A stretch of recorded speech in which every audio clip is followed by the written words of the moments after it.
ಎಲ್ಲರಿಗೂ ನಮಸ್ಕಾರ. ಒಂಗಿರಣ ಎಜುಕೇಷನಲ್ ಚಾನಲ್ಗೆ ಸ್ವಾಗತ. ನಾವಿವಾಗ ಪರಿಸರ ಸಂರಕ್ಷಣೆಯಲ್ಲಿ ಯುವಜನತೆಯ ಪಾತ್ರ ಕುರಿತು ತಿಳಿದುಕೊಳ್ಳೋಣ, ಅಥವಾ ಪರಿಸರ ಸಂರಕ್ಷಣೆಯಲ್ಲಿ ವಿದ್ಯಾರ್ಥಿಗಳ ಪಾತ್ರ ಏನು ಅನ್ನುವಂಥದ್ದು. ಮೊಟ್ಟ ಮೊದಲ ಬಾರಿಗೆ ಪೀಠಿಕೆ ಏನಿದೆ ನೋಡಿ, ಪೀಠಿಕೆ ಇದನ್ನು ನಾವು ಸ್ಟೆಪ್ ಬೈ ಸ್ಟೆಪ್ ಬರಿಬೇಕಾಗುತ್ತೆ. ಪ್ರಬಂಧ ಅನ್ನುವಂಥದ್ದು, ಪ್ರಬಂಧ ನಮಗೆ ಇಲ್ಲಿ ಪರೀಕ್ಷೆಗಳಲ್ಲಿ 4ರಿಂದ 5 ಅಂಕಗಳಿಗೆ ಕೇಳುವಂಥದ್ದು ಇರುತ್ತೆ ನೋಡಿ. ನಮ್ಮ ಸುತ್ತಮುತ್ತಲಿನ ಪರಿಸರವು ಅನೇಕ ಸಂಯೋಜನೆಗಳಿಂದ ಕೂಡಿದೆ ಅನ್ನುವಂಥದ್ದು.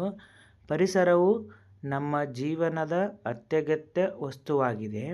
ಪರಿಸರ ಸಂರಕ್ಷಣೆಯಲ್ಲಿ ಯುವಜನರ ಪಾತ್ರ ಅತ್ಯಂತ ನಿರ್ಣಾಯಕವಾಗಿದ್ದು, ಅವರು ಜಾಗೃತಿ ಅಭಿಯಾನಗಳು, ಮರ ನೆಡುವ ಕಾರ್ಯಕ್ರಮಗಳು ಮತ್ತು ತ್ಯಾಜ್ಯ ನಿರ್ವಹಣೆಗಳಲ್ಲಿ ಸಕ್ರಿಯವಾಗಿ ಭಾಗವಹಿಸುವ ಮೂಲಕ ಪ್ರಮುಖ ಬದಲಾವಣೆ ತರಬಲ್ಲರು. ಶಾಲಾ ಕಾಲೇಜುಗಳಲ್ಲಿ ಪರಿಸರ ಕ್ಲಬ್ಗಳನ್ನು ಸ್ಥಾಪಿಸುವುದು, ನವೀನ ತಂತ್ರಜ್ಞಾನಗಳ ಬಳಕೆಯನ್ನು ಪ್ರೋತ್ಸಾಹಿಸುವುದು. ಇಷ್ಟು ಬರೆದಿದ್ದೇ ಆದರೆ ನಿಮಗೆ 1 ಅಂಕ ಸಿಗುತ್ತೆ ಅನ್ನುವಂಥದ್ದು. ಇದು ಪೀಠಿಕೆ ಭಾಗದಲ್ಲಿ ಕಂಡುಬರುವಂಥದ್ದು. ನೆಕ್ಸ್ಟ್, ಪರಿಸರ ಸಂರಕ್ಷಣೆ ಅಂದರೆ ಏನು, ಪರಿಸರ ಅಂತಂದರೆ ಏನಾದರೂ ಅರ್ಥವನ್ನು ನಾವಿಲ್ಲಿ ಬರಿಬೇಕಾಗತ್ತೆ. ಇದಕ್ಕೂ ಕೂಡ 1 ಅಂಕವನ್ನು ಸಿಗುತ್ತೆ ಅನ್ನುವಂಥದ್ದು ನೋಡಿ. ಪರಿಸರ ಸಂರಕ್ಷಣೆ, ಪರಿಸರದ ಅರ್ಥ ನಮ್ಮ ಸುತ್ತಮುತ್ತಲಿನ ವಾತಾವರಣವನ್ನು ಪರಿಸರ ಎಂದು ಕರೆಯುವರು. ನಮ್ಮ ಈ ಪರಿಸರವು ಸಜೀವಿ ಮತ್ತು ನಿರ್ಜೀವಿ ವಸ್ತುಗಳನ್ನು ಒಳಗೊಂಡಿದೆ. ಸಜೀವಿ ಅಂದರೆ ಅಥವಾ ಸಜೀವಿಗಳೆಂದರೆ ಜೀವಂತ ಇರುವ ಜೀವಿಗಳನ್ನು ನಾವು ಸಜೀವಿಗಳು, ಜೀವ ಇರುವಂಥ ವಸ್ತುಗಳಿಗೆ ನಾವು ಸಜೀವಿಗಳು ಅಂತ ಕರಿತೀವಿ. ಅಂದರೆ ಉಸಿರಾಡುವಂಥದ್ದು, ಆಹಾರ ಸೇವನೆ, ಬೆಳವಣಿಗೆ ಹೊಂದುವಂಥದ್ದು, ಇದಕ್ಕೆ ನಾವು ಸಜೀವಿಗಳು ಅಂತ ನಾವಿಲ್ಲಿ ಕರಿತೀವಿ. ಉದಾಹರಣೆಗೆ ಗಿಡ ಮರಗಳು, ಪ್ರಾಣಿ ಪಕ್ಷಿಗಳು ಮುಂತಾದವುಗಳು ಅನ್ನುವಂಥದ್ದು. ಅದೇ ರೀತಿಯಾಗಿ ನಿರ್ಜೀವಿಗಳು ಅಂದರೆ ಏನು ನೋಡಿ, ನಿರ್ಜೀವಿಗಳೆಂದರೆ ಜೀವ ಇಲ್ಲದಿರುವಂಥ ವಸ್ತುಗಳನ್ನು ನಿರ್ಜೀವಿಗಳೆಂದು ನಾವು ಕರೆಯುವರು. ಅಂದರೆ ಜೀವ ಇಲ್ಲದಿರುವಂಥ ವಸ್ತುಗಳಂದರೆ ಅವು ಬೆಳವಣಿಗೆ ಆಗುವುದಿಲ್ಲ, ಉಸಿರಾಡುವುದಿಲ್ಲ, ಆಹಾರ ಸೇವನೆ ಮಾಡುವುದಿಲ್ಲ ಮತ್ತು ವಿಸರ್ಜನೆ ಕೂಡ ಅವು ಮಾಡೋದಿಲ್ಲ ಅನ್ನುವಂಥದ್ದು. ಒಟ್ಟಾರೆಯಾಗಿ ನಿರ್ಜೀವಿಗಳಿಗೆ, ಜೀವ ಇಲ್ಲದಿರುವಂಥ ವಸ್ತುಗಳಿಗೆ ನಾವು ನಿರ್ಜೀವಿಗಳು ಅಂತ ನಾವಿಲ್ಲಿ ಕರಿತೀವಿ ಅನ್ನುವಂಥದ್ದು.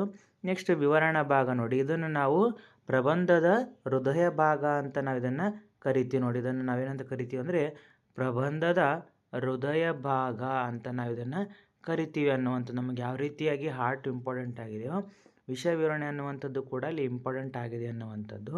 ವಿಷಯ ವಿವರಣೆ ಏನಿದೆ ನೋಡಿ, ಪರಿಸರ ಉಳಿದರೆ ನಾಡು ಉಳಿದಿತು, ಪರಿಸರ ಅಳಿದರೆ ನಾಡು ಕಳೆದಿತು ಎಂಬ ನುಡಿಯಂತೆ ನಾಡನ್ನು ಉಳಿಸಿಕೊಳ್ಳಬೇಕಾದರೆ ಪರಿಸರ ಸಂರಕ್ಷಣೆ ಮಾಡಿಕೊಳ್ಳಬೇಕಾದುದು ಪ್ರತಿಯೊಬ್ಬರ ಜವಾಬ್ದಾರಿಯಾಗಿದೆ.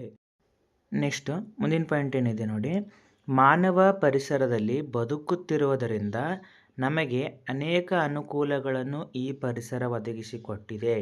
ಈ ಪರಿಸರಕ್ಕೆ ನಾವು ಕೂಡ ನಮ್ಮದೇ ಆದಂತಹ ಕೊಡುಗೆಯನ್ನು ಕೊಡುವಂಥದ್ದು ನಮ್ಮ ಕರ್ತವ್ಯವಾಗಿದೆ.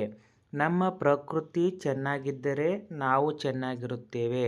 ಈ ಪರಿಸರವನ್ನು ಮಾಲಿನ್ಯ ಮುಕ್ತಗೊಳಿಸುವುದು ನಮ್ಮೆಲ್ಲರ ಜವಾಬ್ದಾರಿಯಾಗಿದೆ ಅನ್ನುವಂಥದ್ದು. ಅದೇ ರೀತಿಯಾಗಿ ಇಂದಿನ ಪರಿಸರ ಮಾನವನ ಪ್ರಕ್ರಿಯೆಗಳಿಂದ ಅಪಾಯದ ಅಂಚಿನಲ್ಲಿದೆ.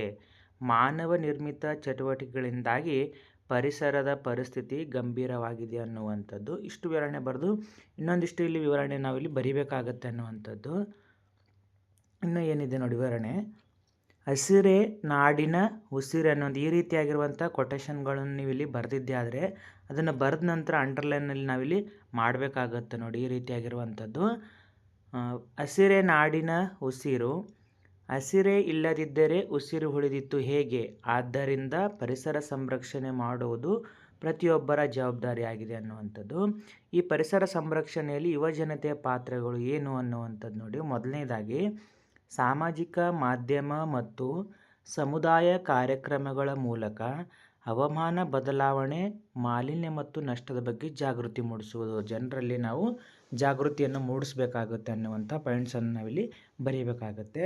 ಎರಡನೇದೇನಿದೆ ನೋಡಿ, ಮರ ನೆಡುವಿಕೆ, ಬೀಚ್ ಅಥವಾ ನಗರಗಳನ್ನು ಶುಚಿಗೊಳಿಸುವಿಕೆ ಮತ್ತು ತ್ಯಾಜ್ಯ ವಿಂಗಡಣೆಯಂತಹ ಅಭಿಯಾನಗಳಲ್ಲಿ ನೇರವಾಗಿ ಭಾಗವಹಿಸುವುದು ಮುಂತಾದ ಕಾರ್ಯಕ್ರಮಗಳನ್ನ ಹಮ್ಮಿಕೊಂಡು ವಿದ್ಯಾರ್ಥಿಗಳಾಗಿರ್ಬೋದು, ಯುವಜನತೆ ಅವುಗಳಲ್ಲಿ ಪಾಲ್ಗೊಳ್ಬೇಕಾಗಿದೆ ಅನ್ನುವಂಥದ್ದು. ನೆಕ್ಸ್ಟ್ ನೆಕ್ಸ್ಟ್ ಪಾಯಿಂಟ್ ಏನಿದೆ ನೋಡಿ, ಪ್ಲಾಸ್ಟಿಕ್ಗಳ ಬದಲಿಗೆ ಮರುಬಳಕೆ ಮಾಡಬಹುದಾದ ವಸ್ತುಗಳನ್ನು ಬಳಸುವ ಮೂಲಕ ಪ್ರಮುಖ ಪಾತ್ರ ವಹಿಸುವುದು.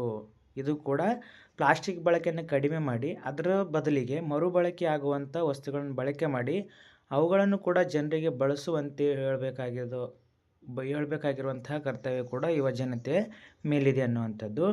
ನೆಕ್ಸ್ಟು ಸಂಪನ್ಮೂಲಗಳ ಸಂರಕ್ಷಣೆ ಮತ್ತು ಸುಸ್ಥಿರ ಜೀವನ ಶೈಲಿಯನ್ನು ಅಳವಡಿಸಿಕೊಳ್ಳುವುದು ಅನ್ನುವಂಥದ್ದು. ಈ 4 ಪಾಯಿಂಟ್ಸ್ಗಳನ್ನು ಇದು ಯುವ ಜನತೆಯ ಪ್ರಮುಖ ಪಾತ್ರ. ಅದರ ಜೊತೆಗೆ ಒಟ್ಟಾರೆಯಾಗಿ ನಾವು ಭಾರತ ದೇಶವನ್ನು ಯುವ ರಾಷ್ಟ್ರ ಅಂತ ಕೂಡ ನಾವಿಲ್ಲಿ ಕರಿತೀವಿ ಅನ್ನುವಂಥದ್ದು. ಭಾರತ ರಾಷ್ಟ್ರವನ್ನು ಯುವ ರಾಷ್ಟ್ರ ಅಂತ ಕರಿತೀವಿ. ಅಂದರೆ ಯಾವುದೇ ಒಂದು ಕಾರ್ಯಕ್ರಮಗಳನ್ನ ಯಶಸ್ವಿ ಆಗಬೇಕಾಗಿತ್ತಪ್ಪ ಅಂದರೆ ಅಲ್ಲಿ ಬಹುಪಾಲು ಜನ ಕಾರ್ಯನಿರ್ವಹಿಸಬೇಕಾಗತ್ತೆ ಅನ್ನುವಂಥದ್ದು. ಭಾರತವು ಕೂಡ ಯುವ ರಾಷ್ಟ್ರ ಆಗಿರೋದರಿಂದ ಇದರ ಒಂದು ಪರಿಸರ ಸಂರಕ್ಷಣೆಯಲ್ಲಿ ಯುವ ಜನತೆಯ ಪಾತ್ರ ಅತ್ಯಂತ ಪ್ರಮುಖವಾಗಿದೆ ಅನ್ನುವಂಥದ್ದು. ನೋಡಿ, ಲಾಸ್ಟ್ ಕೊನೆಯದಾಗಿ ಇದನ್ನು ಉಪಸಂಹಾರ ಯಾವ ರೀತಿಯಾಗಿ ಬರ್ತಿದ್ದೀನಿ ನೋಡಿ. ಏನಿದೆ ಅಂದರೆ, ಕಾಡು ಇದ್ದರೆ ನಾಡು, ನಾಡು ಇದ್ದರೆ ನಾವು, ಕಾಡು ಇಲ್ಲದಿದ್ದರೆ ಸುಡುಗಾಡು ಎನ್ನುವಂತೆ ಪರಿಸರವನ್ನು ಉಳಿಸುವುದು ನಮ್ಮೆಲ್ಲರ ಹೊಣೆಯಾಗಬೇಕು. ಪರಿಸರವನ್ನು ಉಳಿಸಿ ಬೆಳೆಸಿ ಮುಂದಿನ ಪೀಳಿಗೆಗೆ ಬಳುವಳಿಯಾಗಿ ನೀಡುವುದು ನಮ್ಮೆಲ್ಲರ ಆಶಯವಾಗಬೇಕು. ಗಿಡ ಮರಗಳನ್ನು ಹೆಚ್ಚು ಬೆಳೆಸಿ ಅವುಗಳನ್ನು ಸಂರಕ್ಷಣೆ ಮಾಡಿ ಪರಿಸರವನ್ನು ಉಳಿಸಬೇಕಾಗಿರುವುದು ಪ್ರತಿಯೊಬ್ಬ ನಾಗರಿಕರ ಕೆಲಸವಾಗಿದೆ.